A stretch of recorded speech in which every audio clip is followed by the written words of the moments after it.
कराड तालुक्यातील नांदगावच्या 65 वर्षीय आजींची रिक्षा बुंगाट, मुलाला हातभार लावण्यासाठी नांदगावच्या मंगल आवळे यांचे रिक्षा चालवण्याचे धाडस. 65 वर्षीय आजीच्या या धाडसाला सलाम.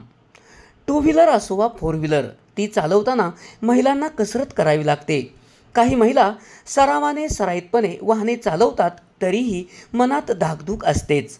मात्र कराड तालुक्यातील नांदगाव येथील 65 वर्षीय आजी चक्क गर्दीतूनही बुंगाट रिक्षा चालवतात. कसलीही भीती न बाळगता या आजी सराईतपणे रिक्षा चालवताना पाहून भल्या भल्यांच्या भुवया उंचावल्या. कराड तालुक्यातील नांदगाव येथील मंगल आबा आवळे या 65 वर्षीय आजी आपल्या मुलाला हातभार लागावा यासाठी रिक्षा चालवतात. रिक्षा चालवण्याची त्यांना पहिल्यापासूनच आवड आहे.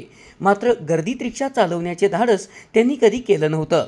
15 दिवसापासून या आजीने रिक्षा हातात घेतली आणि 15 दिवसातच त्या गर्दीतूनही बुंगाट रिक्षा चालवू लागल्या आहेत.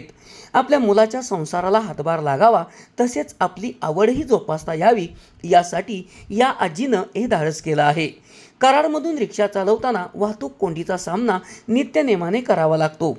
मात्र असं असतानाही नांदगावच्या मंगल आबा आवळे या 65 वर्षीय आजी अगदी गर्दीतूनही सराईतपणे रिक्षा चालवतात. त्यांच्या या धाडसाला मनापासून सलाम. SP ओरिजिनेटिव्हसाठी सुनील परीट, कराड.